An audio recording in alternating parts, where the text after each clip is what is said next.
Baik, ketemu lagi sahabat opini. Kali ini kita akan membahas mantan Menteri Agama Yakut Khalil Qumas yang kabarnya akan dipanggil KPK. Pertanyaan besarnya, akan dipanggil kemana? Sang menteri ini kan hilang jejak sejak akhir masa pemerintahan Jokowi. Akankah kasus korupsi besar ini terungkap? Dan kemana KPK akan memanggilnya? Kita saksikan cuplikan berikut ini. Yakut Khalil Qumas ini sampai 3 kali dipanggil, dia tidak pernah datang oleh pansus haji ini. Pada waktu itu mereka bahkan berencana memanggil paksa, minta bantuan polisi untuk memanggil paksa Yakut Khalil Qumas. Tapi bagaimana dipanggil, karena Yakulnya ini terus-menerus berada di luar negeri. Sangat aneh banget, ada menteri agama itu dia diperintahkan setelah dari Arab Saudi, dia ke Vatikan, dari Vatikan dia ke Perancis, dan di Perancis ini katanya mewakili Presiden Jokowi. Tidak mungkin Presiden itu tidak tahu bahwa pada saat itu berlangsung pansus haji ya, dan Yakut itu diundang tidak hadir sampai 3 kali. Nah ini kan kemudian orang mencurigai, kenapa ya Pak Jokowi kan harusnya marah ya? Penyalahgunaan kewenangan dan pelanggaran hukum yang seharusnya itu ditebelin dan dibuat secara transparan sangat dihaluskan dalam rangka untuk diserahkan kepada aparat penegak hukum. Kalau teman-teman jurnalis dan publik tidak mengawasi, itu isinya bisa masuk angin itu kan bisa diwakilkan, atau jangan-jangan disuruh lari, dikasih izin. Masa gini nggak bisa baca sih? Karena tetap harus ada surat juga Pak ya Pak, tugas negara. Iya, tugas negaranya apa? Kalau tugas negaranya nonton Fashion Week halal, dan itu kita kutip dari laman Kemenak loh, dan dari media loh, dan yang ngasih penjelasan dari Kemenak sendiri loh. Kasus Yakut ini juga sangat menarik ya, karena kendati pansus haji itu berakhir masa kerjanya dan tidak bisa mendatangkan mendatangkan Yakut, tapi kan rekomendasinya antara lain agar aparat penegak hukum menindaklanjuti. Sementara itu masyarakat sendiri, ada kelompok-kelompok masyarakat juga yang rame-rame melaporkan Yakut ini agar segera diperiksa. Ini bukan hanya satu kelompok, sampai ada 5 kelompok ini yang melaporkan Yakut agar diperiksa oleh KPK. Tapi KPK nggak bergeming ya.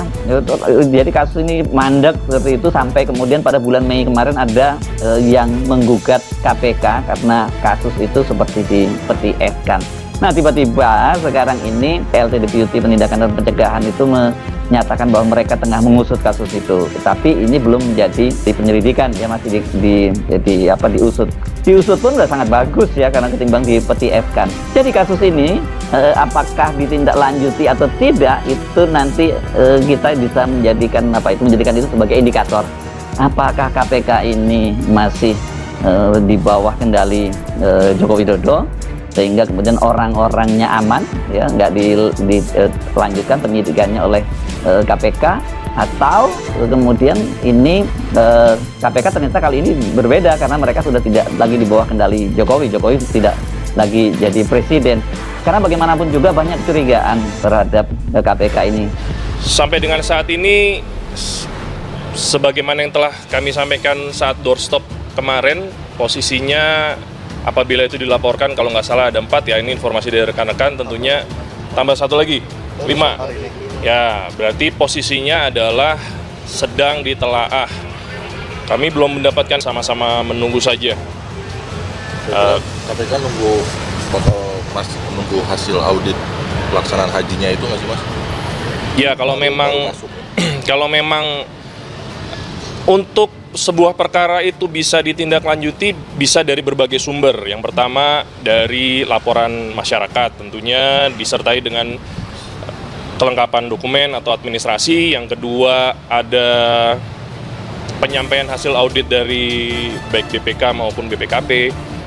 Semua itu bisa dikombin, bisa disinergikan. Jadi tidak harus menunggu dari hasil audit BPKP. Tentunya apabila ada akan melengkapi laporan yang tadi sudah disampaikan saat ini sedang dimajukan ya.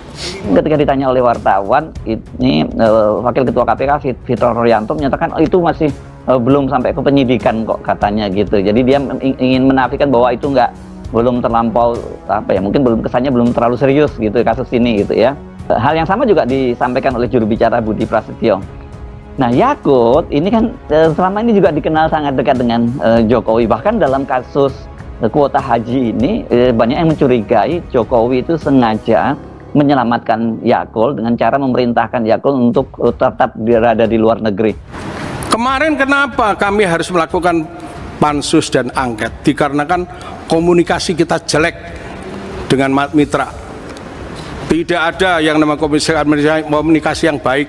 Kami dianggap ini Komisi 8 ini anak bawang semua. Kami kalau tidak melihat Pak Presiden Pak Jokowi, udah kita mau ramein sekalian. Dari mulai menjadi menteri, kami sudah tidak dianggap. Sampai masalah haji, kami juga tidak dianggap. Bayangkan kami ini memimpin panja. Kuota haji diputuskan 241.000. Kami sudah tanyakan, apakah ini tambahan dipakai untuk reguler atau bagaimana Pak Menteri? Tidak, pakai untuk semuanya untuk reguler. Tidak ada khusus. Baru 241.000 kita potong 8%. Ya. Bahwa pada saat pansus haji itu bekerja, ini pansus ini dibentuk oleh Komisi 8, ini kan dipicu oleh temuan-temuan dari tim pengawas haji pada tahun 2024 yang mereka mencurigai ada permainan dalam jual beli kuota haji ya, kuota tambahan yang diberikan oleh Pangeran Muhammad bin Salman kepada Joko Widodo, yakni sebanyak 20.000 yang waktu itu dimaksudkan untuk mengurangi antrian panjang jemaah haji Indonesia karena udah di Sulawesi Selatan sampai 41 tahun ya antriannya itu.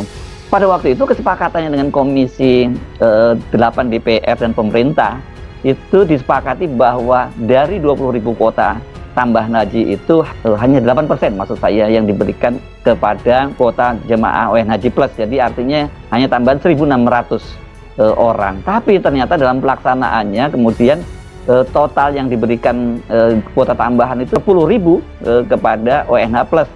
Artinya dibagi dua ya, 10.000 untuk ONH Plus, 10.000 untuk ONH reguler. Nah ini kan kemudian menimbulkan kecurigaan dan juga tentu saja buat DPR ini menyalahi kesepakatan. Dan kalau kemudian menyalahi kesepakatan ada apa? Ini pasti berkaitan dengan mereka mencurigai soal adanya duit besar di situ.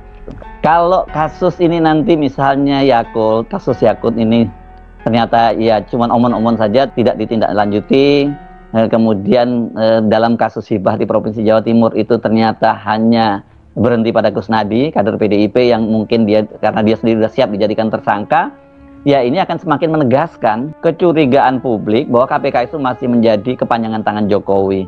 Ya kalau udah seperti itu sebaiknya dibubarkan saja ya karena nggak ada gunanya.